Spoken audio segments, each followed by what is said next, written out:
snow over Manhattan looked soft and harmless that Christmas night, settling on the rooftops like a white blanket over a restless city. From the windows of a high-rise on the Upper West Side, the lights of Central Park shimmered like a picture Grace Holloway might have saved as a screensaver years ago, when New York was still a dream instead of a trap. Inside the apartment, nothing felt soft. The Christmas tree stood in the corner, white lights blinking too fast, their reflection flickering in the glass coffee table. Wrapping paper lay open on the rug beside an unopened Amazon box, because Grace had been trying to wrap the last tiny pair of socks for the baby before her back started screaming at her to sit down. She shifted on the couch, one hand pressed against her lower spine, the other resting over the mound of her belly. The baby rolled and pushed, heavy and low. Her breath caught as a small cramp tightened across her abdomen, then faded. She told herself it was just another Braxton Hicks, the kind the nurse at her last appointment had said would feel scary but mean nothing. She checked the time on her iPhone again. 10:37 p.m. Preston was late. An hour earlier, he had texted something about a client dinner at the Ritz-Carlton, running long, big deal, can't leave yet, you know how it is. She had typed, come home soon. The baby misses you. Then erased that second sentence before it could make her look clingy. She had settled on, drive safe, and watched the typing dots appear, then vanish, then appear again, until finally he sent back a thumbs up. Grace had planned a small Christmas Eve for just the two of them. Take out on the couch, a movie they'd already seen 10 times, him joking about how she balanced a bowl of popcorn on her belly like a little table. He had promised, weeks ago, that this holiday would be calm, just them and the baby's kicks. But the apartment felt like a stage after the actors had gone home, the props still in place, the story forgotten. The refrigerator hummed. Somewhere far below, a siren wailed and faded. The heater clicked on and off with a tired sigh. Outside, the city sparkled. Inside, the silence pressed against her ears. Another cramp grabbed low and hard, sharper this time. Grace sucked in a breath, fingers digging into the couch cushion. She counted slowly like the nurse had shown her, in for 4, out for 6, until the pain faded into a dull ache. It's too early, she whispered, rubbing small circles over her skin. You stay put, okay? We're not ready yet. She thought of calling Preston. Imagined the way his voice would flatten, the way he would tell her not to be dramatic. That stress wasn't good for the baby, that clients came first, just for now. She set the phone back on the table. The front door lock clicked. Grace's heart jumped. She pushed herself up, legs unsteady, one hand gripping the edge of the coffee table. Water from the glass she'd forgotten to finish glimmered in a little ring on the surface, catching the Christmas lights. Preston, she called. The door swung open, letting in a slice of cold hallway air and bright fluorescent light. Preston stepped in first, his navy coat smelling of expensive cologne and hotel bar whiskey, his tie loosened, his hair perfectly in place. Behind him, a woman in a silver dress walked in like she owned the floor, laughing at something on her phone, the sound high and careless. Her heels clicked against the hardwood, sharp and steady. Grace stared. Her throat went dry. The woman didn't even look up. You said the car was waiting downstairs, the woman murmured, her voice low and intimate as if they were alone. Preston stiffened, then finally lifted his gaze. His eyes landed on Grace, on her swollen belly under the loose sweater, on the way she was holding the table to keep her balance. For a heartbeat, something close to guilt flickered across his face. Then it vanished. You're still up, he said, like she had done something wrong. The baby kicked so hard she gasped. The cramp came back, sharp and deep this time. As pain shot through her, she saw something move in the hallway, the shadow of an older man near the elevator, shoulders tense, a phone raised in his hand, as if he had been standing there for a long time, listening, waiting for the moment he finally had to step in, and the second Preston reached for her, that shadowed stranger silently hit record. Grace Holloway had always been good at pretending she belonged. As a child in Ohio, she learned early how to shrink into corners, how to smile when adults asked questions she didn't want to answer, how to stay quiet when the truth felt too heavy to carry. Her mother, Lorraine, raised her alone and never spoke a word about the man who had disappeared before Grace turned 3. Every time she asked about him, Lorraine would tighten her jaw and say, "Some people don't deserve to be remembered." And that was the end of it. Growing up, Grace convinced herself she didn't care. She filled the empty space with honor roll certificates, part-time jobs, and dreams bigger than her small two-bedroom rental. She'd sit in the public library until closing, flipping through magazines that showed the Manhattan skyline and glossy high-rise apartments like worlds she hoped were real. She'd whisper to herself, someday, imagining a life where she wouldn't have to worry about overdue bills or hand-me-down coats or a mother exhausted from double shifts. But the truth was simpler and sadder. She wanted a family. A real one. Not perfect, just present. In middle school, she tried to bond with relatives, an aunt who forgot her birthday every year, a cousin who made fun of her thrift store shoes, but connection rarely stuck. She kept reaching anyway, like a child knocking on every locked door, hoping one might open. It never did.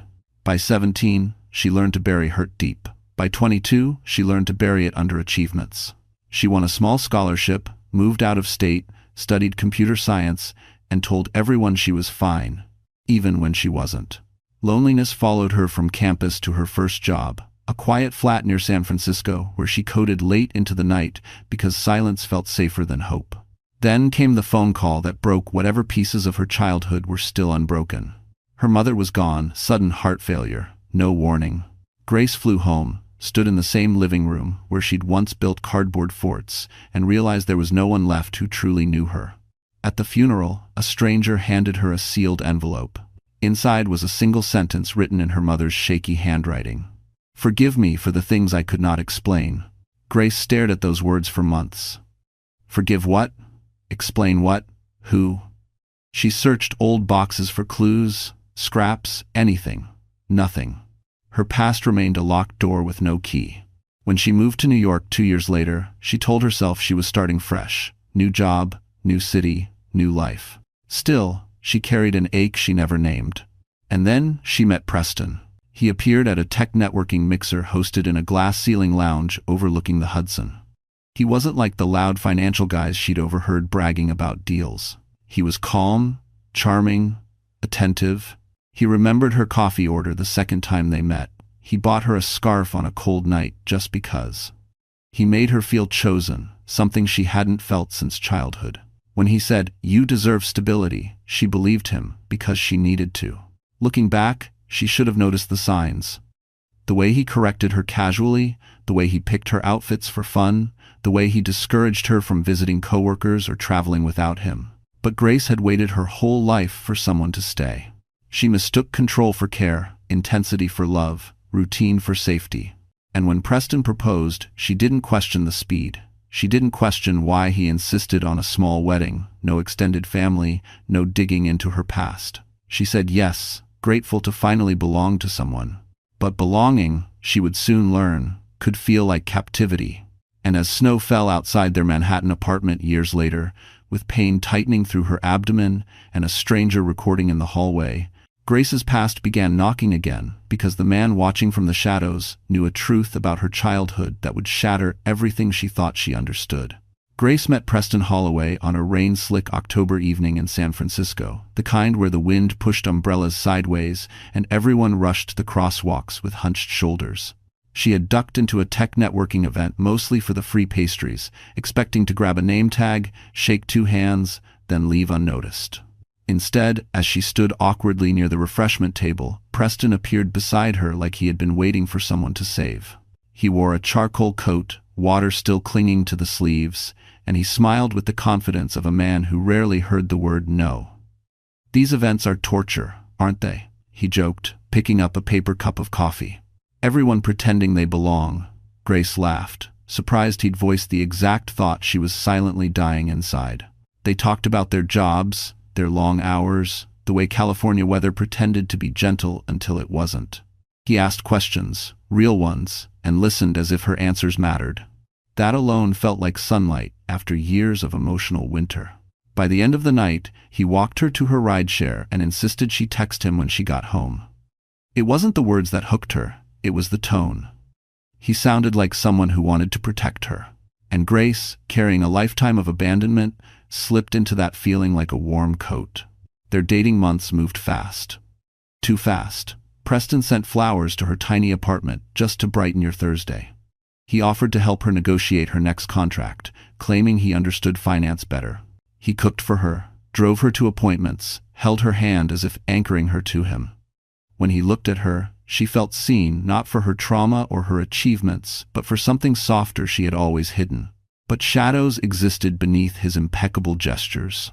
He teased her outfits, telling her which colors did more for her shape. He encouraged her to cut people from her life, saying they didn't want the best for her.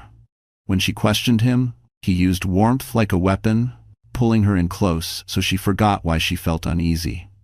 It was control wrapped in affection, and Grace, starved for belonging, mistook it for devotion. Within a year, he suggested moving to New York. "I want to give us a real future," he said, brushing his thumb along her jaw. "Manhattan is opportunity.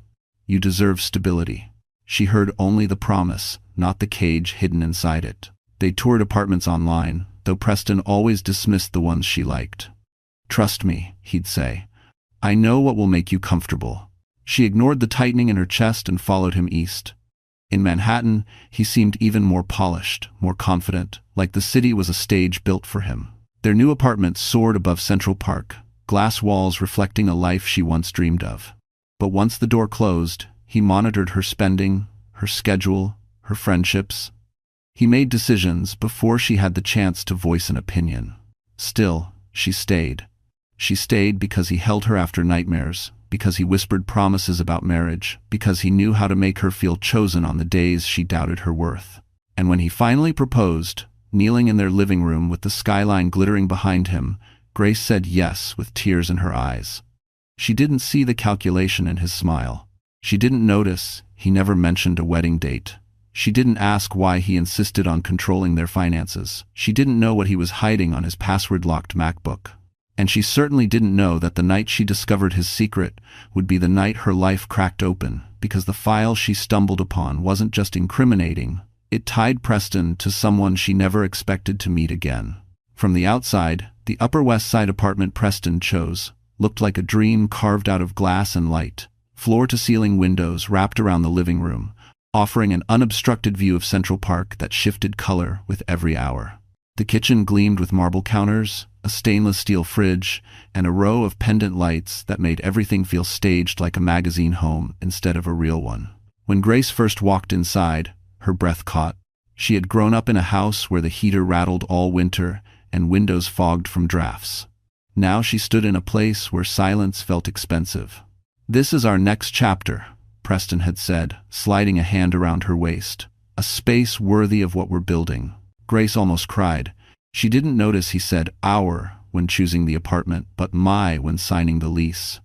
Every paper, every financial document, every monthly payment, Preston handled them all. "So you don't stress," he said. She believed him because she wanted to. In the beginning, the apartment sparkled with possibility. They cooked pasta late at night, they slow danced in the living room with jazz playing softly. They stood at the windows during thunderstorms, watching lightning trace the sky. But gradually, the space shifted.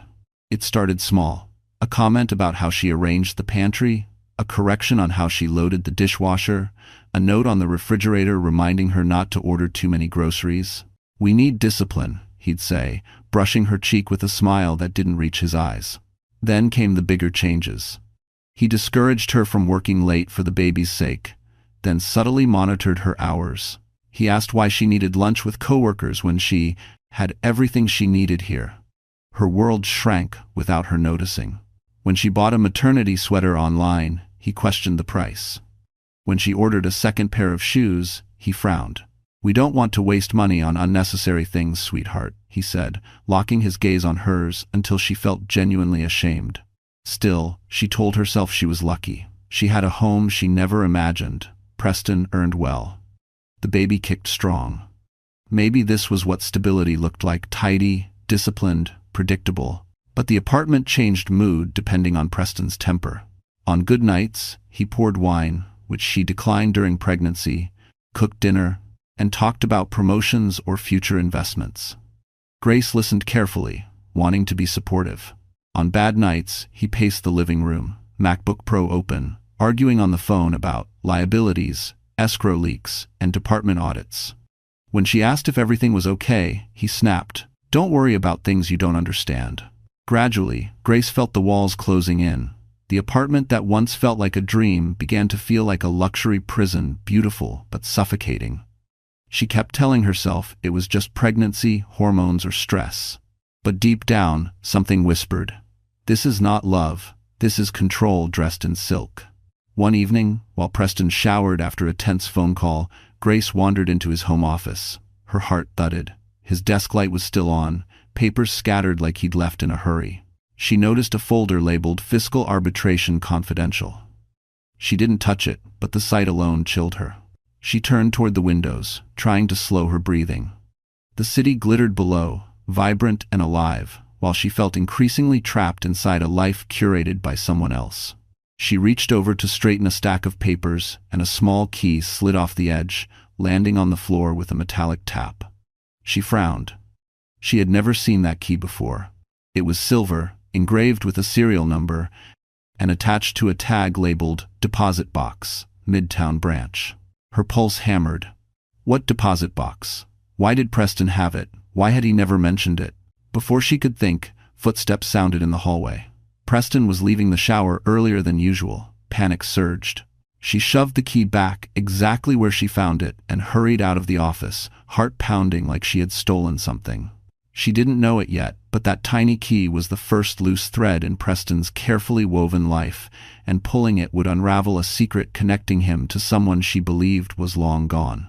The first real crack in Preston's polished exterior came on a Thursday night, one so ordinary that Grace later wondered how she hadn't sensed the storm building.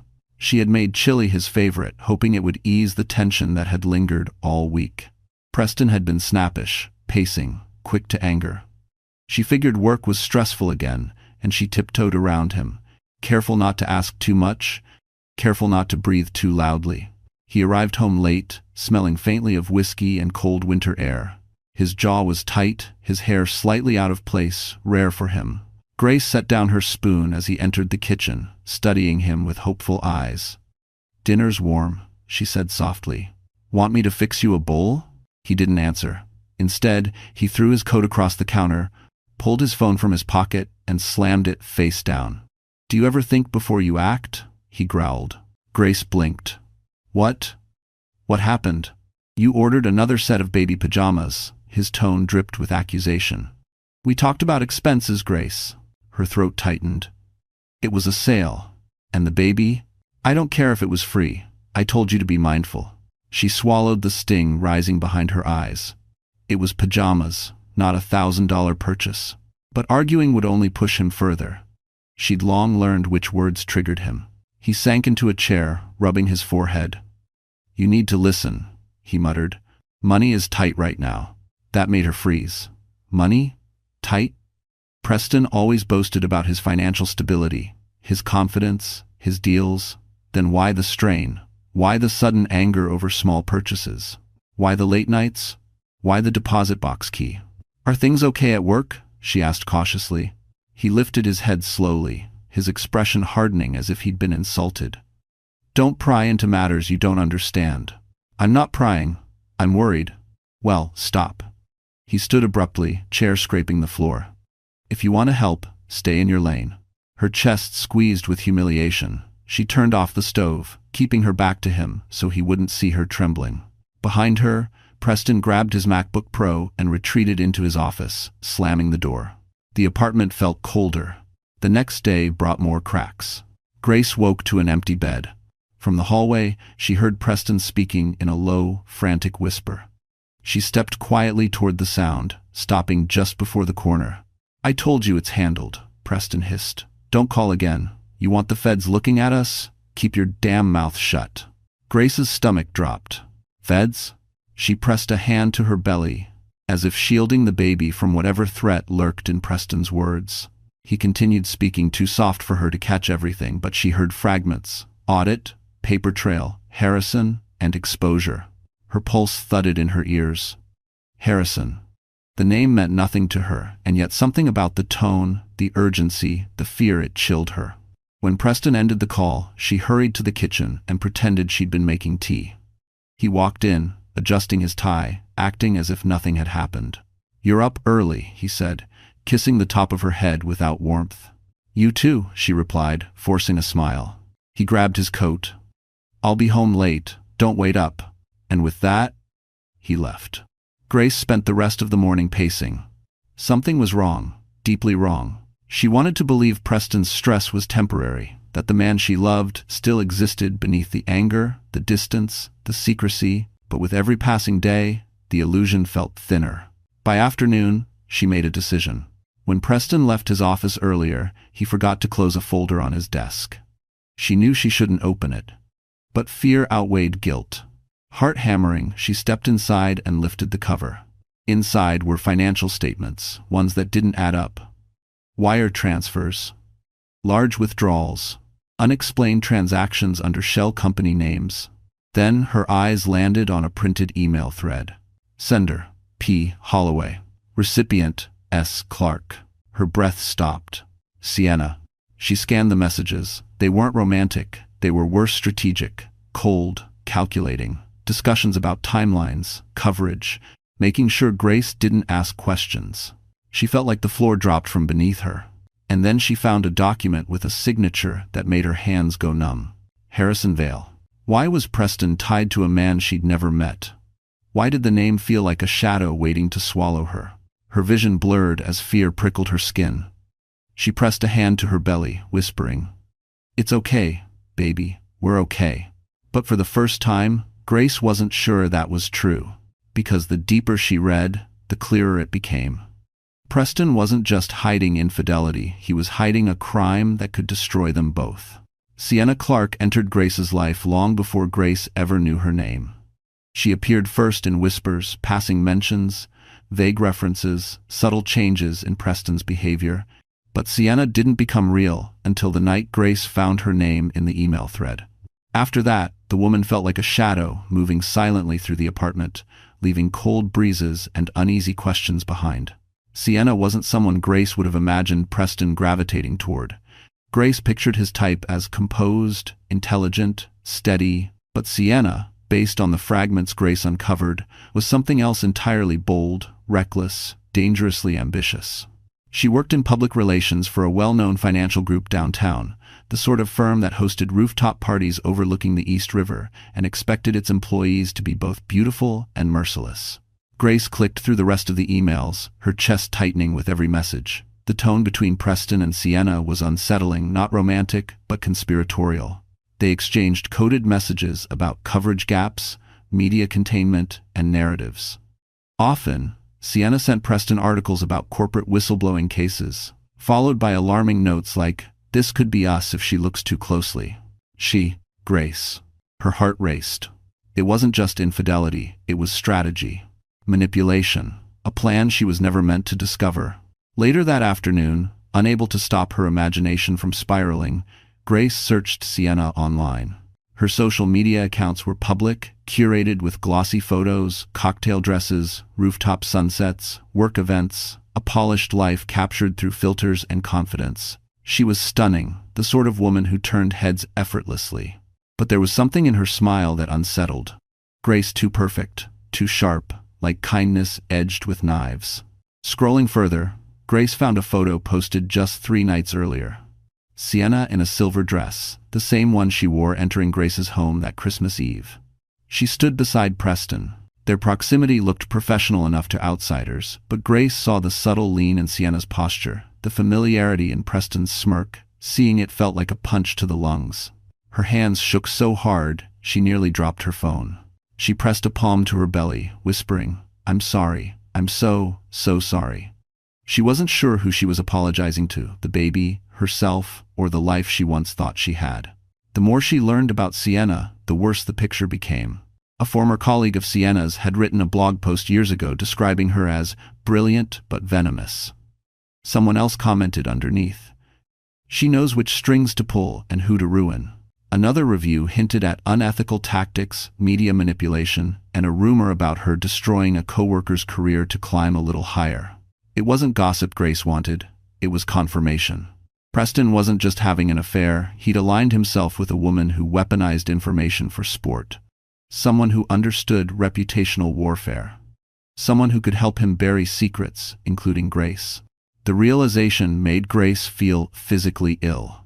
She remembered how Preston had become increasingly paranoid over the past month, how he checked the apartment cameras twice a day, how he grew agitated when mail arrived with unfamiliar names, how he snapped when she innocently asked about a voicemail from an unknown number. And now, seeing Sienna's involvement, the pieces clicked into place. They weren't afraid of Grace leaving. They were afraid of what Grace could expose. That night, Preston returned home unexpectedly early. Grace sat at the kitchen island with a cup of tea she didn't drink, trying to calm her breathing. Preston looked immaculate, fresh shirt, clean shave, not a trace of guilt on his face. "You look tired," he observed, studying her. "Are you feeling okay?" Grace forced a nod. "Just the baby. Long day." He walked toward her, placing a hand on her shoulder, his touch almost clinical. "You should rest more. Don't stress about unnecessary things." Unnecessary. The word stung. She wondered if he already knew she had found the emails. Had Sienna warned him? Were they watching her somehow? Her skin prickled with fear. Preston leaned in and kissed the top of her head. To anyone else, it might have looked caring. But Grace felt the pressure beneath it, a silent command to stay quiet. She barely breathed as he walked toward his office. The moment he closed the door, she allowed a single tear to fall, silent, heavy, burning, because now she finally understood something she had never dared to consider. Sienna wasn't just a mistress. She was Preston's accomplice, and together they were preparing for a future where Grace no longer existed in the picture at all. Grace hadn't intended to open Preston's MacBook. She knew better than to cross boundaries he guarded so obsessively. But after discovering the emails with Sienna, after hearing the whispered phone call about feds and exposure, the urge to know the truth gnawed at her like something alive. One quiet afternoon, while Preston showered after a morning meeting, Grace felt the apartment shift into an eerie stillness. The water ran behind the closed bathroom door, steady and distant. Her pulse quickened. She stood in the hallway, eyes fixed on the slightly ajar office door. The MacBook sat on his desk, screen asleep, lid open. Just looking at it made her stomach clench. "Don't," she whispered to herself. "Don't do this." But a voice deeper inside answered, "If you don't, he will destroy you." Her baby fluttered beneath her ribs, and the movement made her resolve sharpen. Slowly, carefully, she stepped into the office. Her hands trembled as she approached the desk. She sat down, breathed once, and tapped the trackpad. The screen lit up. "Password required." Of course. She closed her eyes, trying to think like Preston. He was arrogant, but not sloppy. What would he use? A phrase? A date? A name? On instinct, she typed Sienna. Incorrect. Then, P. Holloway. Incorrect. Her heart pounded. She tried again: his birthday, his old zip code, a previous job title, nothing. She was about to give up when she remembered something small, so insignificant she never questioned it. The way he touched her stomach every night before bed, whispering a name he had chosen long before Grace agreed. A name she didn't love, but endured. She typed, Anderson 2024. The screen unlocked. Grace's breath vanished. Folders filled the desktop, dozens of them. Arbitration, Federal Review, Media Holding, Vail Records, Shell Invoices, Clark Strategies. Everything felt sterile, coded, not the files of an innocent man. Not even the files of a guilty man trying to hide something. These were the files of someone preparing for war. She clicked the folder labeled Vail Records, the same name she found in the office earlier, Harrison Vail. Her heart thudded. She didn't recognize the name, but something inside her tightened, as if her body did. Inside the folder were scanned documents, legal memos, court transcripts, investigative reports, and then a birth certificate. Grace froze. Her own birth certificate. She blinked, breath shaking, unsure if her eyes were deceiving her. Why did Preston have that? How did he get it? She scrolled further and found a sealed adoption form unsigned. Then a set of photos, pictures of her as a child, ones she had never seen. One with her mother holding her at a playground. Another of Grace at age 5, standing beside a man whose face had been digitally blurred. A chill crawled down her spine. She clicked the final file. Vail. Statement. PDF. It opened to a single-page document stamped with a federal seal. Harrison Vail, former federal judge, forced resignation, pending investigation. Her eyes scanned the text. He had disappeared from public life nearly 30 years ago. Rumors indicated he fled due to threats linked to a financial corruption case, a case involving the same corporation Preston now worked for.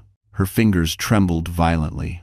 Why did Preston care about this? What connection did he have to the man her mother never spoke of? She scrolled down and saw a handwritten note, Preston's handwriting. If Grace ever learns the truth, everything collapses. Keep Sienna close. Use the narrative. Her father is the key. Grace pressed a hand to her mouth to stifle a cry. Her father. The word hit her like thunder. Her mother's letter, the unanswered questions, the man she never knew, all of it collided in a dizzying wave. Was Harrison Vale her father? Was Preston tracking him? Was Sienna helping him? Her vision blurred as fear surged through her bloodstream. Suddenly, the water stopped running. She jerked upright. Preston. Her hands flew to the trackpad, closing windows, backing out, shutting the lid. She stood so fast her chair scraped the floor. Heart pounding, she hurried out of the office and slipped into the living room just as the bathroom door opened. Preston emerged, toweling his hair, eyes narrowed as they landed on her. "What are you doing?" he asked slowly. Grace forced a smile, gripping the edge of the couch to steady herself. "Just looking for a snack." His gaze lingered on her too long. Too sharp, too suspicious. And Grace realized, with a terror that hollowed her out from the inside, if he ever discovered how much she now knew, she wouldn't just lose her marriage, she could lose her life. The days after discovering the files on Preston's MacBook were the longest, tightest days of Grace's life.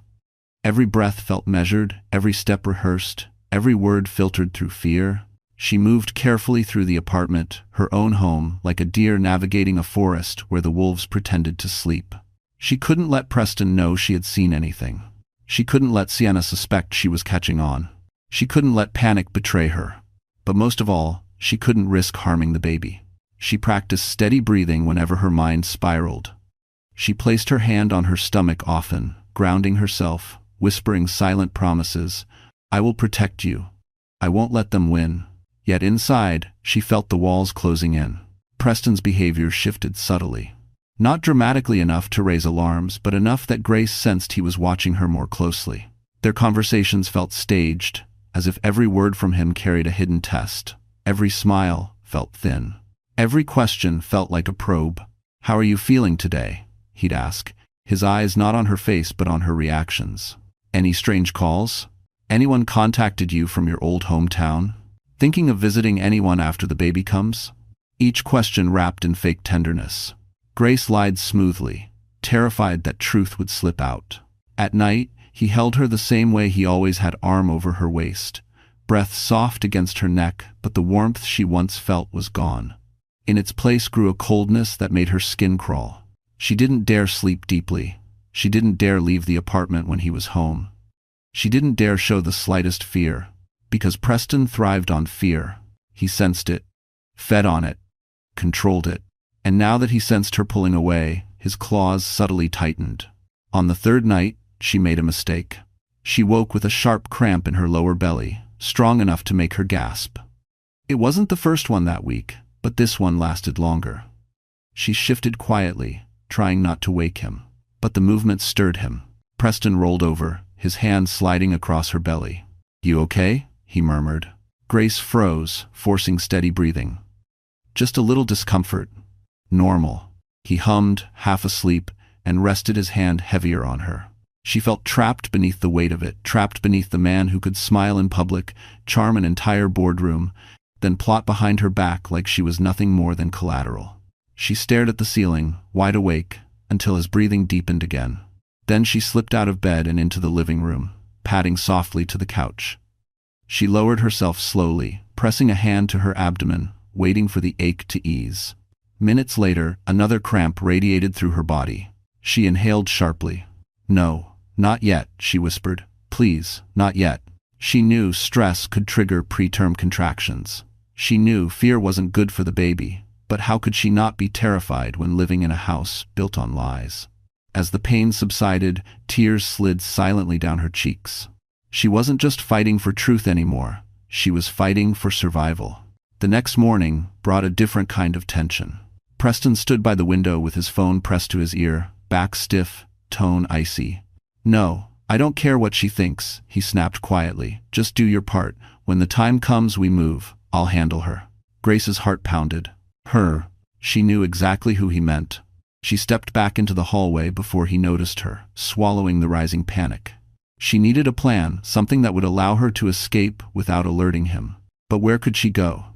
She had no family, no savings, no one she could trust. Except, her mind flashed back to the name in the files. Harrison Vale. Her breath trembled. If he truly was her father, if he truly had been watching her life from the shadows, then maybe, just maybe, he was the one person capable of helping her. But tracking him down on her own was impossible. Preston had eyes everywhere, and Sienna had influence in media spaces Grace couldn't even understand. Still, the thought planted a seed, a small flame of hope flickering in her darkness. She placed a hand over her stomach. "We'll find a way," she whispered. That evening, something happened that made her blood run cold. A notification buzzed on her phone, an email, sent anonymously. No subject, no message, just one attached image. Her birth certificate, the same document she found inside Preston's Vale Records folder. Grace's fingers shook violently as she stared at the screen. Someone was warning her, or threatening her, or watching her every move. The apartment door clicked. She jumped. Preston walked in, smiling too wide, carrying takeout as if they were a normal couple expecting a normal baby in a normal world. And Grace, heart hammering, phone still warm in her hand, realized something chilling. The silent war inside their glass apartment wasn't silent anymore. Someone else had entered the battlefield, and she didn't know if they were there to save her or destroy her.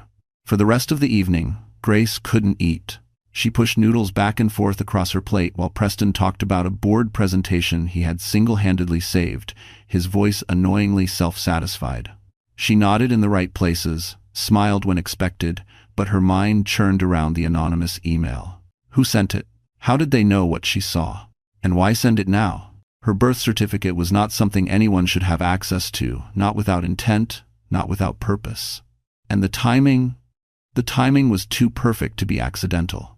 As Preston washed up after dinner, she slipped into the hallway, leaning against the cool wall to steady herself. She unlocked her phone and tapped the image again. Nothing unusual, just the birth certificate. But the fact it had been sent meant someone was close enough to know what Preston kept hidden, close enough to know the danger she was in. Her pulse quickened. There was one person who made sense. One person who had been watching from a distance. One person whose name appeared in those files. Harrison Vale. Her breath shook as she whispered it. The name felt heavy, like truth pressing against her ribs. There had been moments, fleeting ones throughout her life, where she sensed someone was there without seeing them. A man at her mother's funeral who stood too far away to be a friend. A figure she noticed once at a coffee shop when she still lived in San Francisco. A stranger on the subway platform in New York who disappeared when she glanced back. She always assumed she was imagining it. Now she wasn't so sure. The next morning, as Preston prepared for work, he seemed distracted, restless, checking his watch every few minutes. He kissed her forehead before leaving, but his lips barely touched her skin. "I'll be home late," he muttered. Grace nodded. "Be safe." He paused in the doorway. "You too." Something in his tone made her stomach twist. He said it like a warning, not a wish. When he finally left, she exhaled a breath she didn't know she'd been holding. She waited exactly 10 minutes, enough time for the elevator to reach the lobby, for the doorman to exchange pleasantries, for Preston to step out into the cold and disappear into the city. Then she grabbed her coat, slipped on her boots, and reached for her purse. She needed air, she needed clarity, she needed... A soft ding sounded outside the door. Grace froze. Someone was on her floor. Her heart thudded painfully. Preston had just left. He wouldn't return this soon. Sienna wouldn't dare show up without him. She tiptoed to the peephole and pressed her eye to the glass. An older man stood in the hallway, facing the apartment across from hers. Tall, silver-haired, shoulders slightly hunched from age but still strong. His coat, dark wool, elegant but worn, suggested someone who had once lived a different kind of life. One hand gripped a cane, though he didn't seem to lean on it. The other held his phone. Grace's breath caught. She knew that profile. She had seen it before. In memories she didn't realize were memories. He turned and she stumbled back from the peephole. Harrison Vale. Her father. The man who vanished from her life before she turned 3. The man whose face she barely remembered except in blurs and fragments. The man whose name she now knew terrified Preston. Her pulse roared in her ears. Should she open the door? Should she hide? Should she call for help? Before she could decide, the hallway fell silent. She risked another glance. He was gone. Grace's chest tightened. Panic surged. What if Preston found him first? What if Sienna was nearby? What if this, her father appearing here, now was the start of something dangerous? She backed away from the door, clutching her belly as the baby rolled uncomfortably. Stress tightened her abdomen again, sharp and low. She breathed through it, whispering reassurances. But then, a soft rustle came from under the door. An envelope. Someone had slid it through the gap. Grace stared at it, shaking. Slowly, she bent down, picked it up, and unfolded the flap. Inside was a single sheet of paper and a small key. The key to a safety deposit box. Her heart pounded as she read the note, just 5 words, written in careful script. "You're not safe with him." Her knees nearly buckled. Her father had been here. He'd seen enough to risk exposing himself. He knew Preston was dangerous, and he had given her the same key she had seen days earlier in Preston's office. The room spun, fear and relief colliding in her chest. She pressed a hand to her abdomen, steadying herself. Because now she knew 2 terrifying truths. 1, Preston wasn't just hiding crimes. 2, her father was no longer watching from afar. He was stepping into the war. Christmas Eve had always meant quiet warmth to Grace, soft lights, simple meals, her mother humming old songs while snow dusted their windows. She never imagined her own Christmas Eve would unfold in a penthouse of glass, filled not with love, but with danger thick enough to choke on. The day began tensely. Grace didn't dare leave the apartment after finding the envelope and key from her father. She hid it behind a loose vent panel in the guest room, her hands shaking the whole time. The message, "You're not safe with him," echoed through her skull like a warning bell she couldn't silence. All morning she tried to rest, but her body worked against her. The stress brought waves of tightening across her belly, each sharper than the last. She forced deep breaths, drank water, walked slowly around the apartment. Eventually the contractions eased. She whispered to her baby, promising safety she wasn't sure she could give. Just after sunset, Preston texted, "Running late? Don't wait to eat." No heart emoji, no explanation. Grace swallowed the dread rising in her throat. She placed her hand over her belly.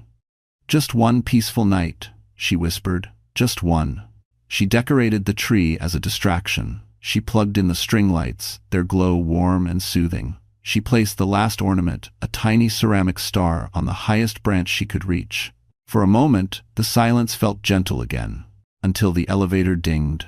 She stiffened. Footsteps approached 2 sets, not 1. She felt it before she heard the voices. Preston's low, tense murmur. A woman's bright laugh.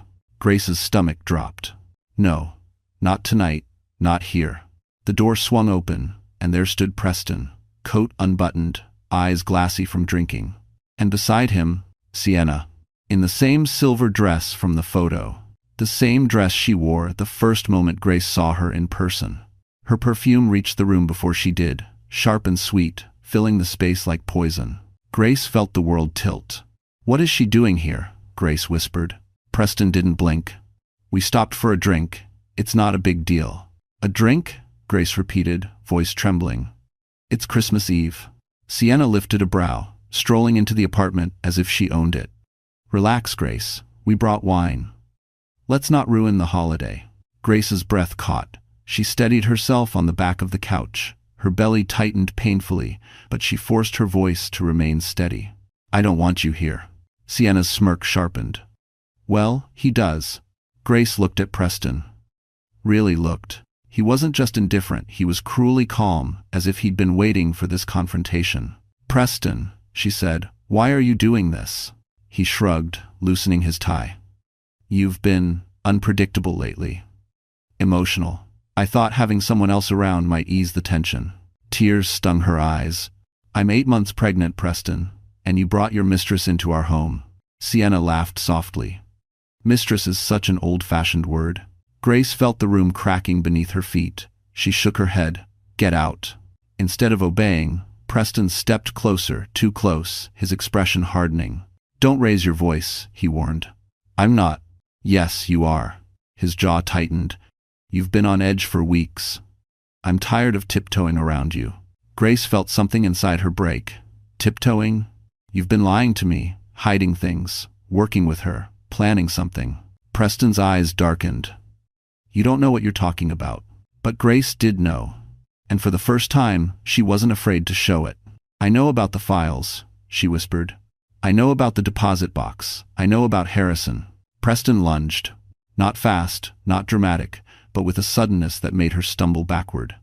His hand clamped around her arm, squeezing hard enough to send pain shooting up her shoulder. What did you say? He hissed. Let go, she gasped. But he squeezed harder. Hard enough to bruise. Hard enough to hurt the baby. Sienna watched, frozen not out of fear, but fascination. Grace's knees buckled. Pain ripped through her belly, so sharp she cried out. Preston's grip loosened as she collapsed to the floor. Her water broke.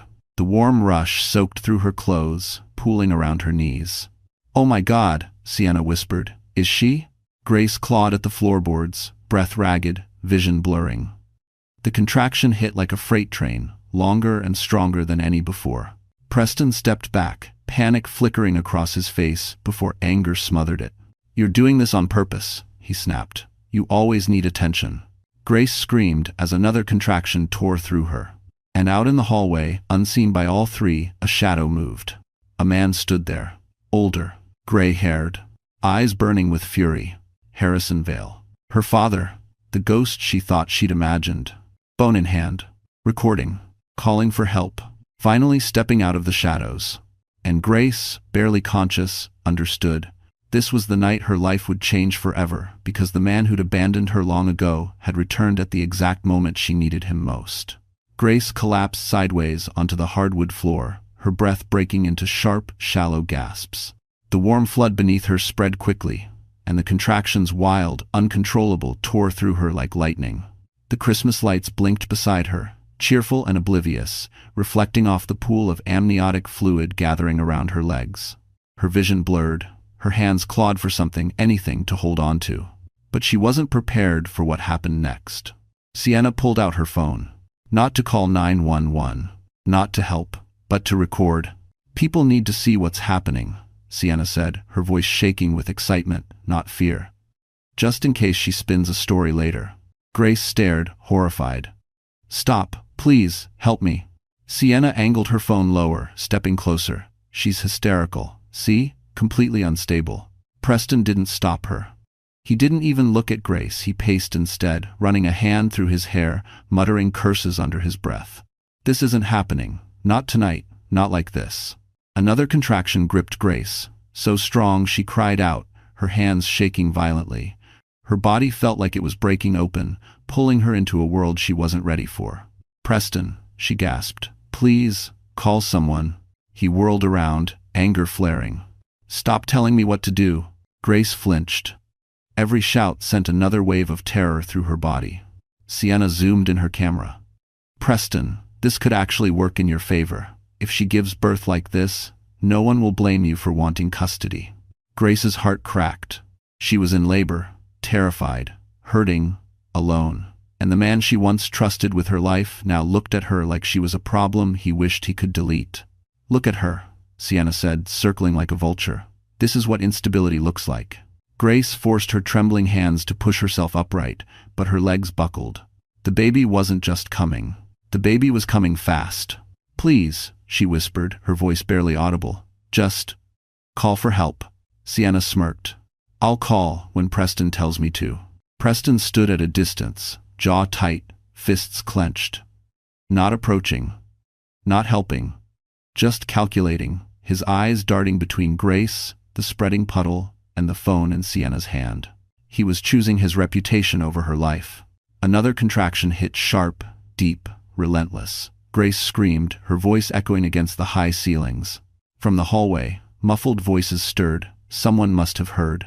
Then, a sound cut through the chaos. A loud knock, followed by another. Then a voice, firm and controlled. Preston Holloway, open the door. Preston froze. Sienna lowered her phone. Grace's heart thudded. The voice came again, closer, angrier. Open the door, or I will break it down." Preston swore under his breath. "Who the hell?" Before he could finish, the door burst open. Harrison Vale stormed in. Not as a ghost. Not as a shadow, but as a man ready to wage war. His presence filled the room, tall, authoritative, eyes blazing. He held his phone upright, recording everything, his jaw tight with controlled fury.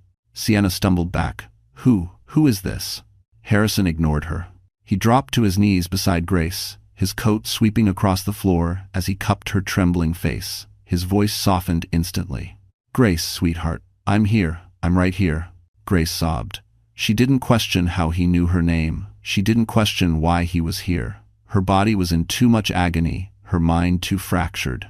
"Help me," she choked out. "I've already called an ambulance," he assured her. "They're minutes away." Preston stepped forward. "You can't just break into my home."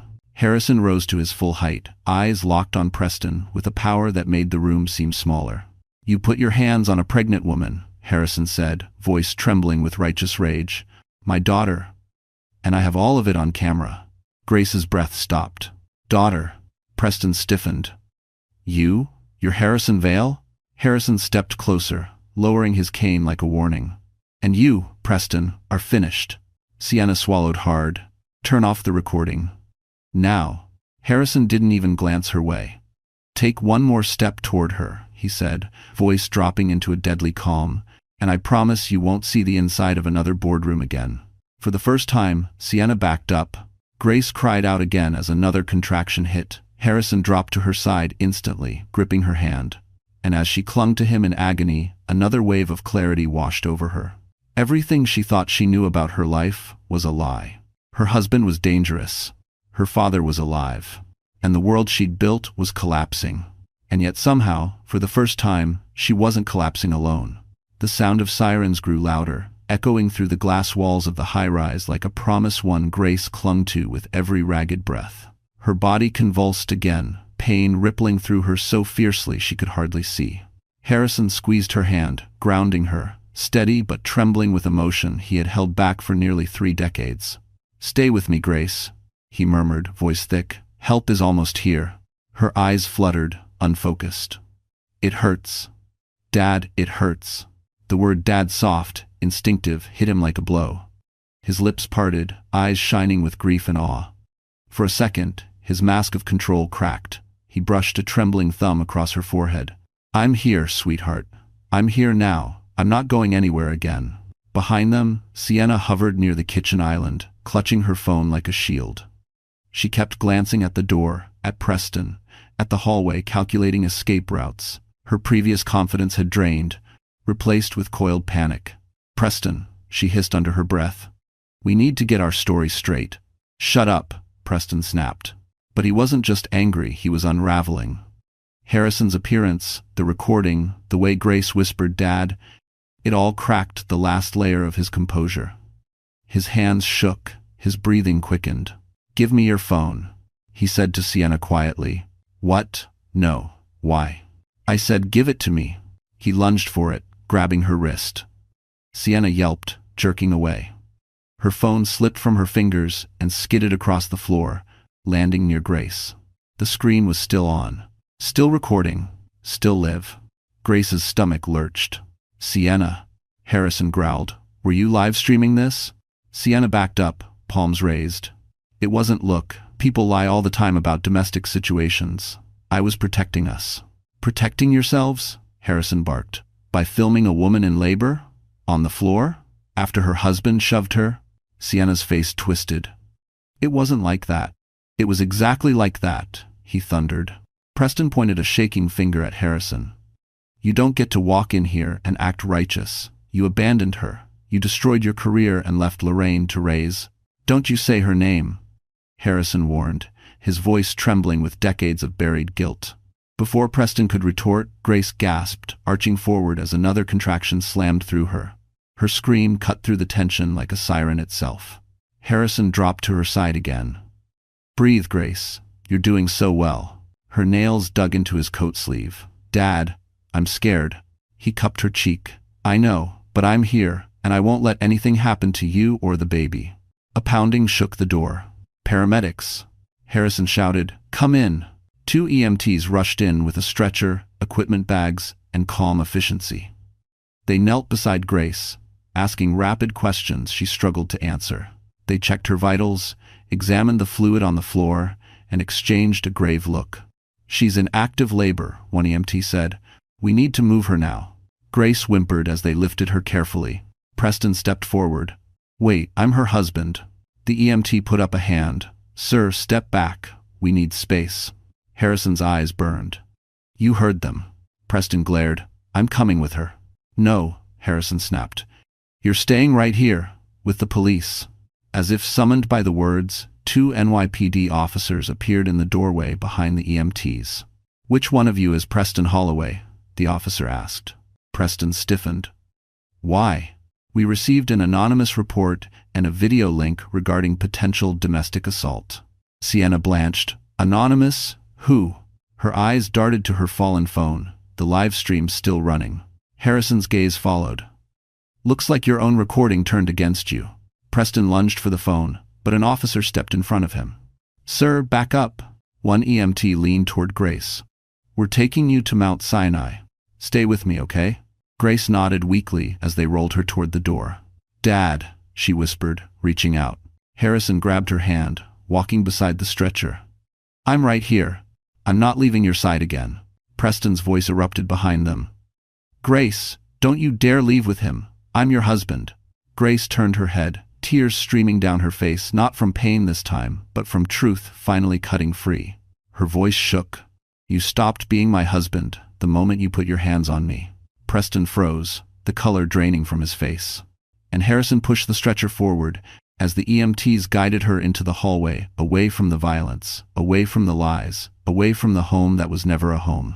As the elevator doors slid closed, Grace caught one last glimpse of the man who had terrorized her for months, being surrounded by police, and Sienna shaking like she finally understood her downfall was unfolding live. And then the doors shut. For the first time in years, Grace breathed without fear, unaware that at the hospital, another fight for life was waiting for her. The ambulance sliced through Manhattan traffic, sirens splitting the cold Christmas Eve air. Grace lay strapped to the gurney, her face pale under the harsh interior lights, sweat beaded along her hairline. Every few seconds, another contraction seized her, pulling a cry from her throat. Harrison sat beside her, gripping the rail with one hand and her trembling fingers with the other. He looked nothing like the composed, distant man she had imagined all her life. His jaw clenched, eyes glassy, breath shallow. He was terrified. "Stay with me, sweetheart," he said, brushing hair from her face. "You're strong. You're going to get through this." Grace tried to nod, but another wave of pain crashed through her. "Dad, the baby, is something wrong?" One EMT leaned closer. "Your blood pressure is high, and contractions are close together. We're getting you there as fast as we can." Grace squeezed her father's hand. "Please don't let them take my baby." Harrison's throat tightened. "No one is taking anything from you, not anymore." But deep down, fear gnawed at him. Preterm labor was always risky, but under this much stress, with no prenatal team prepared, his daughter and grandchild were fighting odds he couldn't control. And control was something Harrison Vale had always clung to until the day he lost his entire career protecting her mother. Now, watching Grace writhe in pain, he knew he would willingly lose everything again if it meant saving her. The ambulance burst through the hospital bay doors. Nurses rushed out, pushing another bed toward the vehicle. "Grace Holloway, 32 weeks gestation," one called. "Yes," the EMT answered. "Ruptured membranes, contractions every 2 minutes, elevated BP, and recent physical trauma." Physical trauma. The words stabbed Harrison through the chest. As they transferred her onto the hospital bed, Grace cried out, clutching her belly. "Dad, don't leave me." "I'm right here," Harrison whispered. But the nurse stepped between them. "Sir, we need to take her to labor and delivery. You'll have to wait." "The hell I will," Harrison snapped, his voice shaking with fury and fear. "She needs me." A calmer nurse touched his arm. "She'll be in good hands, I promise. As soon as we stabilize her, we'll bring you in." Grace's fingers slipped from his as they wheeled her away down a bright white hallway. Her cries echoed until a set of double doors swallowed them. Harrison stood rooted. The hallway spun. His cane trembled in his grip. He had been helpless once before with her mother. He refused to be helpless again. Minutes ticked like hours in the waiting room. Families talked quietly. A Christmas tree blinked softly in the corner. A TV whispered holiday commercials no one paid attention to. Harrison paced. His mind replayed everything. The live stream, the shove, the terror in Grace's eyes. He should have acted sooner. He should have intervened years ago. He should have told her who he was. But hiding had seemed safer. For her, for him, now he saw how wrong he'd been. A doctor finally approached a woman in blue scrubs, mask lowered around her neck. "You're the father?" she asked gently. Harrison nodded, gripping his cane so tightly his knuckles whitened. "How is she?" "How's the baby?" "She's stable," the doctor said, "for now. But she's in active labor, and the stress triggered complications. We're monitoring both closely." "Complications?" Harrison's voice wavered. "She's losing blood faster than we want, and the baby's heart rate is fluctuating." Harrison's knees nearly buckled. "Can I see her?" The doctor hesitated. "Only for a moment. She's asking for you." They led him into a dimly lit room, where monitors beeped steadily. Grace lay on the bed, cheeks wet with tears, oxygen tubing under her nose. Her hands gripped the rails as another contraction surged. Her eyes opened when she sensed him. "Dad," she whispered. He rushed to her side, taking her hand. "I'm here. I'm right here." "I'm scared," she sobbed. "What if I lose him? What if Preston wins? What if?" "Listen to me," he said, voice firm, cracking. "You are not losing anything tonight. Not your baby, not your freedom. And Preston, he's already losing. The police are questioning him right now." Grace blinked, tears sliding down her temples. "Really?" "Yes." Harrison leaned close. "I sent the live stream link to the detectives myself." A weak laugh bubbled from her, half pain, half disbelief. I can't believe he would hurt me like that." Harrison stroked her hair, guilt tearing at him. "I failed you once. I will not fail you again." Another contraction ripped through her body. She screamed, arching off the bed. The monitors spiked. The doctor rushed back in. "She's progressing fast. We need to prep for delivery." Nurses flooded the room. Harrison squeezed her hand tighter, voice breaking. "Grace, sweetheart, hold on. Your baby is coming. And I'm not leaving this time, not for anything." She turned her face toward him, eyes wide with fear and trust. "Don't let me go, Dad." He bent down and kissed her forehead. "Never." And as the room spun into controlled chaos, as the team fought to keep mother and child safe, Grace clung to the one truth she had waited her entire life to feel. She wasn't alone anymore. And this time, someone was fighting for her. When consciousness finally returned, it did so gently, too gently, like the world was trying to cushion a blow it knew would devastate her. Grace blinked up at a dim hospital ceiling. The lights were softer now, humming faintly. A blanket warmed her chest. Her limbs felt heavy, distant, as if they belonged to someone else. For a moment, she didn't remember. Then, everything hit her at once. The contractions, the fall, the shouting, Harrison's face, the stretcher, and the baby. Her hand shot instinctively to her stomach. Flat, empty. Her breath caught in her throat. "Your baby," she whispered, panic rising like fire. "Where's my baby? Where?" "Grace?" A warm voice came from her right. She turned to see a man in navy scrubs, dark hair, steady eyes, a stethoscope hooked lightly around his neck. His presence radiated calm, the kind that felt earned rather than performed. "I'm Dr. Evan Mercer," he said softly. "I've been overseeing your care." "My baby," she gasped, gripping the bedrail. "Please tell me he's alive." Dr. Mercer pulled a chair closer, sitting right beside her, so she wouldn't feel alone. "He's alive," he said. "He's in the NICU. He's small, but he's fighting, and he's responding well to the interventions." Grace's body sagged with relief so intense it made her dizzy. Tears slipped down her temples, soaking the pillow beneath her head. "But," Dr. Mercer added gently, "he's not out of danger yet. Preterm births at 32 weeks come with challenges. But your son is strong." He came out crying. "That's a good sign." A sob escaped her, a sound filled with gratitude and fear all tangled together. "I want to see him," she whispered fiercely. "Please, I need to see him." "You will," Evan said. "Soon." But your blood pressure spiked after delivery, and we had to stabilize you first. You lost more blood than we wanted. You need rest before we move you." Rest. The word felt foreign. Impossible. "How long was I unconscious?" she asked. "A few hours. A few hours." Her baby had been fighting for his life for hours without her. She closed her eyes, overwhelmed. Her chest tightened with the memory of Preston's face, cold, calculating, watching her fall as if she were collapsing on purpose. "Does he know I'm here?" she asked quietly. "Preston." A shadow crossed Dr. Mercer's expression. "The police have restricted his access to the maternity wing. There's an active investigation." "Good." Her voice cracked. Evan hesitated. "I also spoke with the man who brought you in, Harrison. He hasn't left the waiting room." Grace swallowed hard. He says he's my father." Evan nodded gently. "He does, and he seems deeply remorseful, protective, and absolutely committed to keeping you safe." Her breath trembled. She didn't know how to process that. She didn't know how to hold anger and longing at the same time. "Let him in," she whispered. Evan stood. "I'll bring him." As soon as the door closed, the silence became thick with everything she hadn't said, everything she needed to face.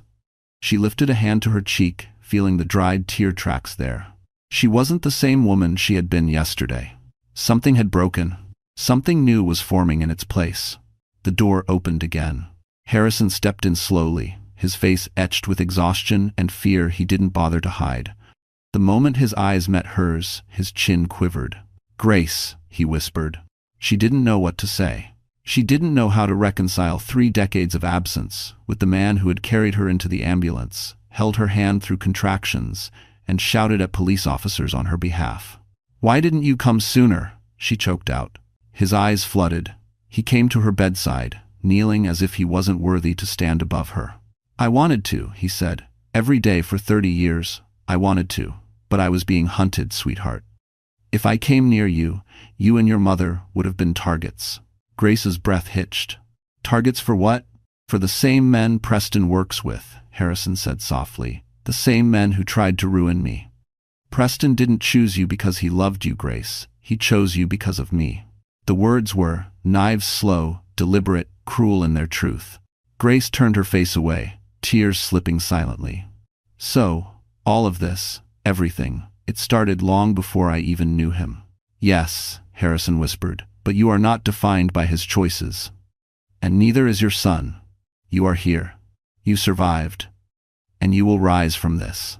For a moment, neither spoke. The room pulsed with grief and revelation. Finally, Grace exhaled, trembling. "I want to see my baby." "I'll push your chair," Harrison said, voice breaking. "If you'll let me." She turned her head toward him fully. "I need you to," she whispered. Harrison covered his face with one shaking hand, relief, guilt, and love crashing into him, and then he stood to get the nurse. Grace closed her eyes again, just for a moment, feeling a strange, fragile strength starting to settle inside her. Because even though her world had shattered, she knew now that the pieces could still become something stronger. When the nurses finally wheeled Grace into the NICU, the world shrank into a quiet symphony of beeping monitors, soft overhead lights, and tiny breaths fighting to stay in rhythm. The room felt sacred, suspended between fear and hope. Rows of incubators held infants so small they barely seemed real, little fists, fragile lungs, determined hearts. Her baby, her son, lay inside one of them. He was smaller than she imagined. His skin flushed pink under the warm glow, his chest rising and falling in quick, shallow movements. Tiny wires connected him to machines that hummed a lullaby of survival. Grace's breath caught. Her hands flew to her mouth as tears surged freely. Oh my God." A nurse stepped closer. "He's doing well, considering the circumstances. He's a fighter." Harrison stood behind Grace's wheelchair, steadying her trembling shoulders. She reached out a hand toward the glass, afraid to touch, afraid she might shatter if she tried. "Hi, baby," she whispered. "Mommy's here." Her voice broke. Dr. Evan Mercer appeared beside her, hands tucked into the pockets of his white coat. His presence brought an odd calm to the room, something warm and unwavering. The kind of presence you trusted before you understood why.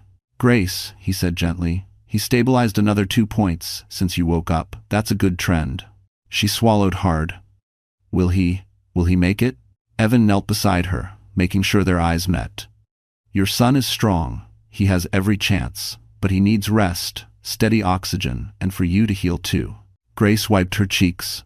I can't leave him. You won't, Evan said, but you also need strength to take care of him when he comes home. That means food, water, sleep. She looked at him, really looked, and realized something about him eased the tightness inside her chest. Maybe it was his steady tone, maybe the way he never rushed her, maybe the simple truth that he had been there when her world collapsed. He stayed with her now, quietly explaining each monitor, each tube, each number on the screen. He told her what was normal, what wasn't, and what they'd be watching for. His patience wrapped around her like a blanket she didn't realize she needed. At one point, Grace whispered, "Do you see a lot of situations like mine?" Evan shook his head. "Not like yours. Yours was—" He paused, choosing a careful, respectful word. "Severe." She closed her eyes. Preston's shout echoed in her mind. Sienna's phone, the shove, the fall, the pain. Her body tensed. Evan noticed. "You're safe here." Grace nodded, though her heart still trembled. "I just want my son to grow up safe, loved, not in the middle of all this." Evan's expression softened. "He will, because you're his mother." Her throat tightened. "What if I'm not enough?" "You survived a man who tried to break you," Evan said quietly, "and you protected your baby through all of it. That's more than enough." His words hit deeper than he knew. She felt something shift inside her, a tiny space of belief opening where despair had lived. Harrison touched her shoulder gently. "Grace. He needs a name." She looked at her baby, tiny but fighting, and thought of everything stolen from her, her safety, her peace, her choices, and everything she was reclaiming now. "I'll name him Noah," she whispered, "because he survived the storm." Both men, her father and her doctor, exhaled softly, honored witnesses to the moment. Noah, her son, her reason to rise again. Evan smiled, warm, genuine. Noah is perfect. For a long moment, they stood in a fragile triangle of new beginnings. Grace, finally protected. Harrison, finally present. Evan, a steady presence who felt like the first safe place she'd known in years. But as Grace rested her forehead against the incubator's glass, whispering Noah's name, a nurse approached them with a clipboard and an uneasy expression. "There's something you need to know," she said quietly. "The police are here. They have new information about Preston Holloway." Grace stiffened. Harrison's hand tightened on her shoulder. Evan rose slowly, jaw setting with protective instinct. The nurse continued. "They found something in the apartment, and it changes the entire investigation." Grace felt the air shift before the nurse even finished speaking. Harrison straightened behind her wheelchair, every muscle tight with dread. "Doctor." Evan Mercer took a single measured step closer, positioning himself between her and the doorway, as if danger might walk in at any moment. Grace's pulse quickened. "What? What did they find?" The nurse lowered her voice. "I'll let the detectives explain. They're waiting in a consultation room. They said it concerns both you and your father." Harrison's breath caught. "Me?" The nurse nodded. "Yes, sir." Grace swallowed hard. Preston had already shown she didn't truly know the man she married. But what could he possibly have left behind that involved her father too? Evan placed a gentle hand on her chair. "If you want, I'll go with you." Grace looked up at him at the quiet steadiness in his eyes and felt courage she hadn't had a moment earlier. "Yes, please." They followed the nurse down a hallway lined with framed nature photographs and the soft hum of hospital machinery. Every step felt heavier. Grace kept glancing back toward the NICU doors, wishing she could stay with Noah instead of facing whatever storm waited ahead. The nurse opened a side door. Inside sat two detectives, a woman with sharp, observant eyes and a tall man flipping through a file thick with papers. "Miss Holloway," the female detective said, rising. "Mr. Vale, Dr. Mercer." She gestured to the chairs. "Thank you for speaking with us." Grace settled into the seat beside her father. Evan stood behind them, arms folded, a silent shield. The male detective closed the file. "We need to inform you that your husband is now in custody." Grace felt a ripple of relief, but it didn't settle. Something darker lurked beneath their tone. "For what charge?" Harrison asked. "Several," the detective replied. "Domestic assault, attempted coercion, financial fraud." A pause. But that's not all. The female detective slid a small evidence bag across the table. Inside was a USB flash drive. Grace's stomach twisted. "What's on it?" The detective nodded to the file. Preston kept meticulous digital records of his communications, his contingency plans, and his intentions. "Intentions?" Harrison echoed. "He was planning to frame Grace," the detective said softly. "After the baby was born." Grace blinked, dizzy. "Frame me for what?" "For mental instability," the detective replied. "Enough to claim full custody and cut you out permanently." Her throat closed. Evan rested a steady hand on the back of her chair. "But why?" she whispered. "Why take Noah from me?" The detective inhaled deeply. "Because Preston feared exposure. Not just for fraud, he believed you were close to uncovering a past case connected to your father." Grace stared at her father. Harrison looked down, jaw tight. "What case?" she whispered. Harrison adjusted his cane. "The one that ended my career." The detective continued for him. "Preston discovered documents linking his current firm to the same corruption you tried to expose 30 years ago, Mr. Vale.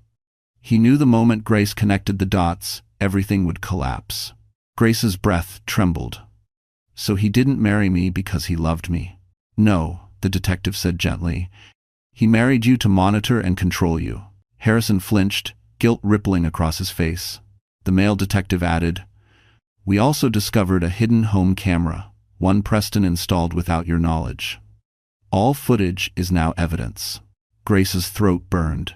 "He watched me? All the time?" "Yes." Her hands shook so violently she tucked them beneath her thighs. "I should have protected you," Harrison whispered, voice breaking. "I should have." "It's not your fault," Grace murmured, though her heart ached.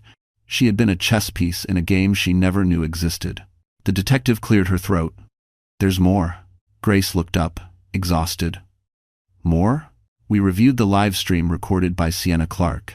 It's already circulating online. Public pressure is rising, and Preston's firm is panicking." "Good," Harrison muttered. "But the video also includes audio of something he said right before the assault," the detective added. "Something important." She clicked a small recorder.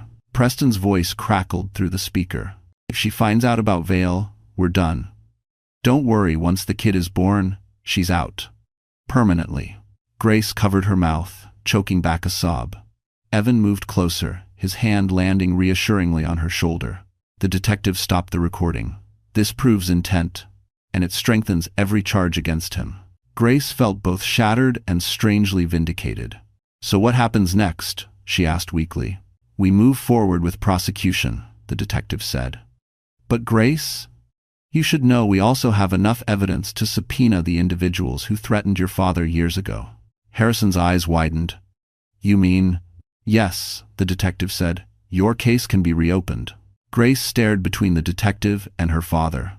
3 decades of silence. 2 lives torn apart. 1 truth rising from the shadows. Evan knelt beside her chair, his voice low and steady. "Grace, this is the beginning, not the end." She breathed shakily, absorbing the weight of it all. Her son was fighting for life. Her marriage had been a lie. Her father's past was resurfacing. But something new, something powerful was taking form. Because for the first time in years, Grace wasn't running, hiding, or enduring. She was preparing to rise. And as she met the detective's eyes, voice steady despite the tremor in her hands, she said, "Tell me what I need to do next." That night, after the detectives left, the hospital room felt impossibly still. The storm had passed, but debris still littered every corner of Grace's mind. She sat upright in her bed, hands folded protectively in her lap, staring at the window where faint city lights flickered against the glass. Evan lingered near the doorway, refusing to leave until she felt steady enough to sleep. Harrison sat in the corner, shoulders slumped, exhaustion etched into the lines of his face. They were both silent, giving her space to breathe, but space only made the weight heavier. Finally, Grace spoke. "He planned everything. My marriage, my pregnancy, my future." Her voice wavered. "He treated me like property." Evan stepped forward slowly. "You were never property. You're a survivor." Grace shook her head. "But I didn't see it. I didn't see any of it until it was too late." Harrison leaned forward, eyes shining. "Sweetheart, Predators hide behind love. They hide behind kindness. Your strength isn't measured by how soon you recognize the danger, it's measured by the fact you survived it. She swallowed hard. But I should have known. No, Evan said gently, you shouldn't have had to. Grace looked down at her hands, bruised, trembling. I trusted him. I thought he loved me. I thought we were a family. The word family fractured something inside her. Harrison stood and moved closer, gripping his cane with one hand, reaching for hers with the other. You have a family, he whispered. It's just not the one you were trapped in. Grace felt tears burn again, but she didn't break this time. Not fully. She was too tired for heartbreak. Too tired for fear. But not too tired for anger. Not anymore. What happens now? She asked. Harrison exhaled. Now you rebuild. And now we face the people who hurt all of us. The idea scared her, but it also lit something inside her. A spark she hadn't felt in months, maybe years. A knock sounded at the door. A nurse peeked in. Sorry to disturb, but your son's oxygen levels just improved. He's stable enough for rest. You can visit him again before the night shift. Relief washed over Grace so hard she nearly collapsed. She swung her legs off the bed with determination. Help me up? Evan stepped forward instantly, offering his arm. The warmth of his hand steadied her. He guided her into a wheelchair as Harrison grabbed a blanket to wrap around her shoulders. The trio walked the quiet hallway together, Grace rolling forward, Harrison supporting her from behind, Evan walking at her side. For the first time, she didn't feel like a victim being carried. She felt like a woman moving toward her future. Inside the NICU, Noah's incubator glowed softly. His tiny body seemed stronger, his breathing steadier. Grace pressed her palm against the glass. Hi, baby. Mommy's here again. A calm settled in her chest. For the first time since Christmas Eve, she felt something new. Hope. Evan watched her with quiet admiration. Not romantic, not yet, but deeply protective. As if he recognized the moment she found her strength again. You're healing, he said softly. Grace didn't look away from Noah. I don't feel healed. That's not what I said, Evan replied. I said you're healing. It's a process, one breath at a time. She let those words settle into her bones. When they returned to her room, the detectives had left paperwork on the side table, statements she needed to sign, documents detailing charges, and a protective order preventing Preston from stepping within 500 feet of her or Noah. Grace stared at the stack. A week ago, she would have been terrified to face any of it. Tonight, she whispered, hand me a pen. Evan passed her one. Harrison stood beside her. She signed every page. Her signature wasn't shaky. It wasn't timid. It was the beginning of her reclaiming her life. When she finished, Harrison rested a gentle hand on her shoulder. You're stronger than you know. Grace inhaled deeply. I have to be. For Noah. Evan gave a small, proud nod. And you're not doing it alone. Grace leaned back against her pillows, exhausted but empowered. She looked between the two men who refused to leave her side. Her father, her doctor, her unexpected protectors. And for the first time since her world fell apart, she allowed herself to imagine a future that wasn't ruled by fear, lies, or the man who tried to break her. Because this time, she was rising. And nothing would stop her from rebuilding everything Preston tried to take. 2 weeks passed, and the world outside the hospital continued turning, even as Grace's life mended itself in slow, careful stitches. Noah grew stronger by the day. His oxygen needs decreased. His tiny fingers curled around hers with surprising determination. Grace spent hours beside him, whispering promises of safety and a future free from fear. But outside the NICU's protective glow, another battle brewed. Preston's firm was collapsing. Every major news outlet ran variations of the same headline. Finance executive Preston Holloway under investigation for fraud and domestic violence. Public outrage soared when clips from Sienna's live stream spread across social media. People saw Grace on the floor, pregnant, bleeding, begging for help, while Preston looked on. It was the kind of video that punched straight into the nation's conscience. And it wasn't going away. Still, there was one more step that needed to be taken, one only Grace could lead. The invitation came from Preston's former company, a mandatory shareholders hearing on Fifth Avenue. A boardroom showdown where the firm would publicly address the investigation, the scandal, and the security footage found hidden in the couple's apartment. Grace was asked to attend as the primary victim and witness. She could have said no, but she didn't. She needed closure. She needed truth. She needed the world to see her not broken, but standing. And so, with Noah improving, with doctors assuring her she could leave the hospital for a short period, she agreed. The morning of the hearing, New York was coated in frost. The sky glowed pale blue above Fifth Avenue as Grace stepped out of a black SUV. Harrison supported her on one side. Evan walked on the other, his hand gently touching her elbow to steady her. She wore a simple black wool coat over her recovery clothes, a soft scarf. No makeup except a touch someone at the hospital insisted she accept. She didn't need glamour. She didn't need to look strong. She was strong. Cameras flashed the moment she appeared. Grace, over here. Is it true Preston planned to take your baby? How do you feel being here today? Do you have a message for victims of domestic violence? Grace kept her chin lifted, her breath steady. Harrison glared at anyone who stepped too close. Evan stayed just inches from her, scanning the crowd with quiet vigilance. Inside the skyscraper, they rode the elevator to the 36th floor. The doors opened to a marble hallway lined with executives, some whispering, some avoiding eye contact, all aware their empire was burning.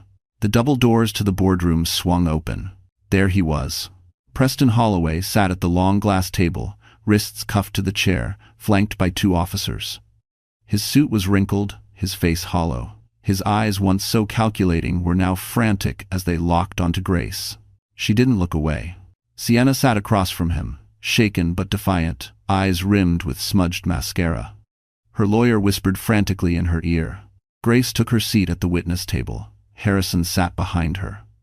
Evan moved to stand against the far wall, arms crossed, gaze fixed on Preston like a guardian unwilling to blink. The hearing began. Executives presented the evidence. Fraudulent wire transfers, shell companies, false audits, payment trails that led straight to Preston. And finally, the hidden home footage. Gasps rippled through the room. Grace watched herself on the screen, confused, scared, pregnant, falling onto the hardwood floor. She heard her own cries.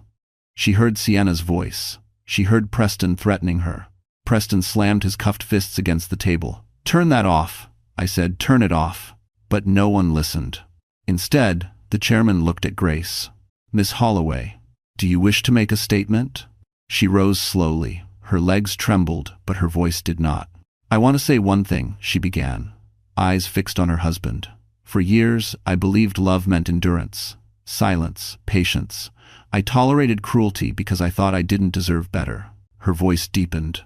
"But now I understand something. The moment a man raises his hand to the woman carrying his child, he stops being a husband and becomes exactly what Preston became." She inhaled, steady and strong.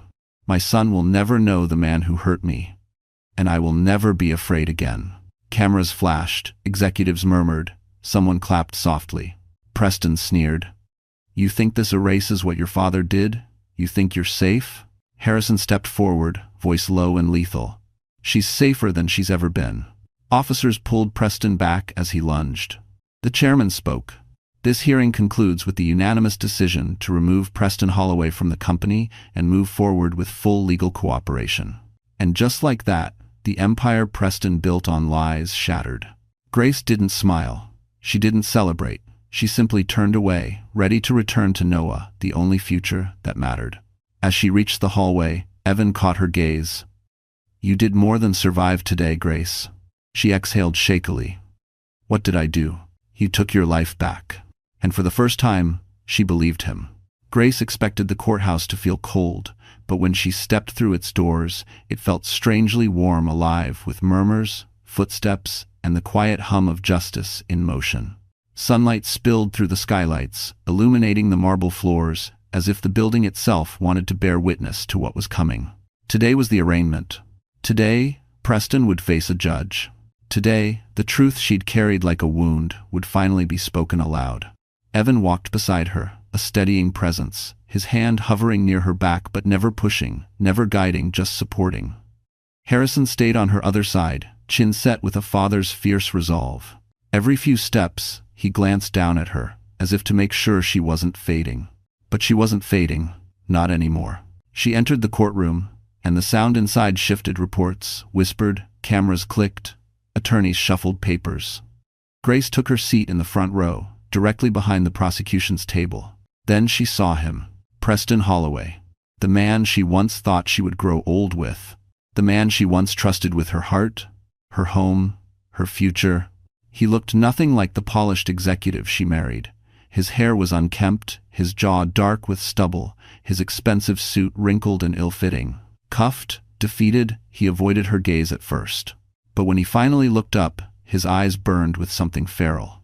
Hatred, loss of control, fear disguised as fury. Grace's stomach tightened, but she didn't look away. A bailiff called the room to order. Everyone rose as the judge entered. Preston's attorney immediately launched into pleas for leniency, painting Preston as emotionally overwhelmed and provoked by marital instability. Grace almost laughed. Instability? The only unstable thing in that home had been him. The prosecutor stood, calm, precise, a stack of evidence files in his hands. "With the court's permission, I'd like to present Exhibit A," he said. A monitor flickered on, and suddenly there she was. The live stream footage.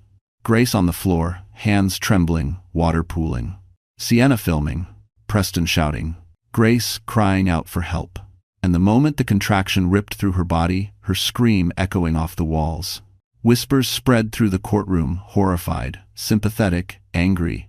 Preston lunged forward. "Turn it off. This is biased. She made herself fall. You don't know what she's capable of." The judge slammed her gavel. "Mr. Holloway, sit down, or you will be removed." Grace felt a tremor run through her, but Evan reached over and touched her hand. Harrison's jaw tightened with barely restrained rage. The prosecutor continued, "We also have audio evidence from a hidden home camera, evidence the defendant installed without his wife's consent." The next clip played. Preston's voice filled the room. "If she finds out about Vale, we're done. Once the kid is born, she's out, permanently." The courtroom froze. A reporter covered her mouth. A juror looked sick. Even the judge shifted, disgust flickering across her face. The prosecutor turned toward Grace. "Miss Holloway, would you be willing to provide a statement to the court?" Evan squeezed her hand. Harrison whispered, "Only if you're ready." Grace stood. Her legs trembled, but her voice did not. "When I married Preston," she began, "I believed in him. I believed in us. I believed in the man he pretended to be. But what I didn't know was that I wasn't a wife to him. I was leverage, a tool, a way to control what he feared most, the truth." She swallowed, then continued. "He didn't break me the night he shoved me. He tried to break me long before that when he isolated me, tracked me, watched me, used my pregnancy against me. But I survived him, and my son survived him, and I am done being afraid." Every eye in the courtroom remained on her. She inhaled deeply. "I want full restraining orders. I want every charge pursued, not just for me, but for every woman who's ever been silenced by a man who thought he owned her."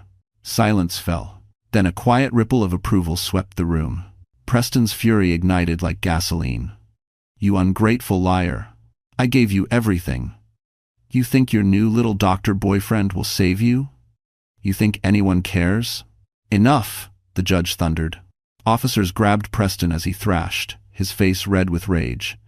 His mask, once polished and charming, fell away completely, revealing the true man underneath, desperate, cruel, small. For the first time, Grace felt nothing for him. Not anger, not sadness, nothing.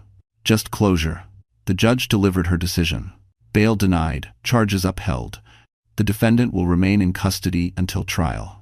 Applause erupted from the back row, a sound Grace never expected to hear in her defense. She sank back into her seat, shaking. Evan leaned down, his voice warm and steady. "You were extraordinary." Harrison wiped a tear, trying to pretend he hadn't.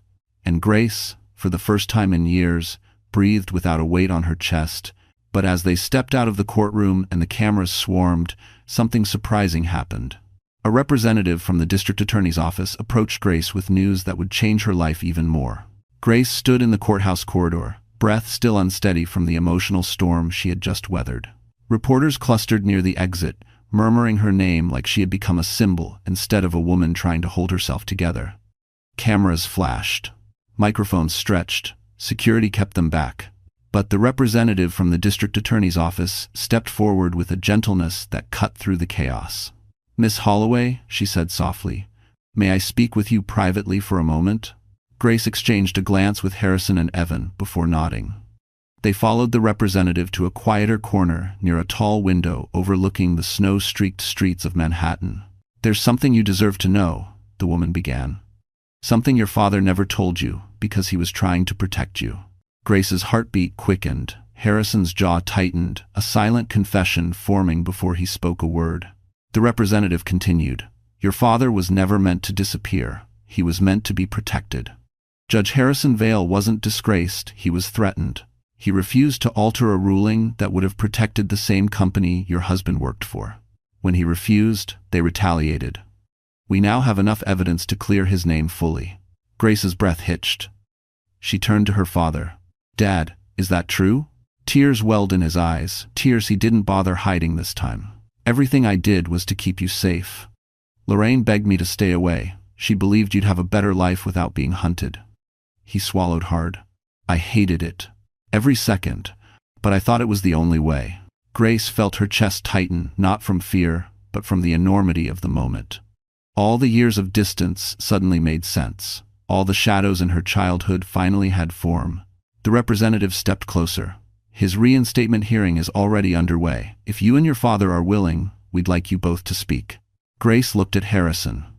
The guilt in his eyes softened under the weight of her forgiveness. "Yes," she whispered. "We'll be there." 2 days later, Grace rolled Noah's bassinet into a sunlit lounge reserved for families of NICU graduates. He had grown stronger, still tiny, still fragile, but breathing easier, grasping her finger with determined force.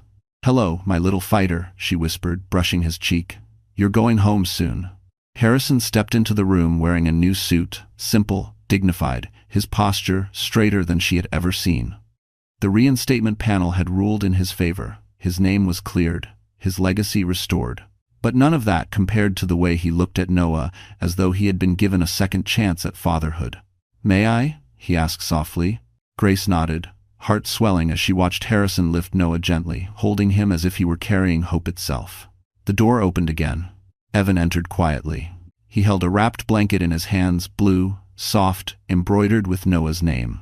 "I thought he might like this for his first night home," Evan said, voice warm. Grace felt heat rise in her cheeks. Even after everything, she wasn't ready for romance, not yet, but there was no denying the comfort Evan brought her, the steady ground he offered when hers shook. "Thank you," she said softly. He stepped closer, lowering his voice. "You did something incredible, Grace. You saved your son, you saved yourself, and you exposed something that will protect other women too." She swallowed the lump in her throat. "I wasn't alone." "No," Evan agreed, "but you were the one who stood." Their eyes held, a quiet understanding flowing between them. A knock on the door interrupted. A social worker peeked inside. "Miss Holloway, we have the final paperwork ready.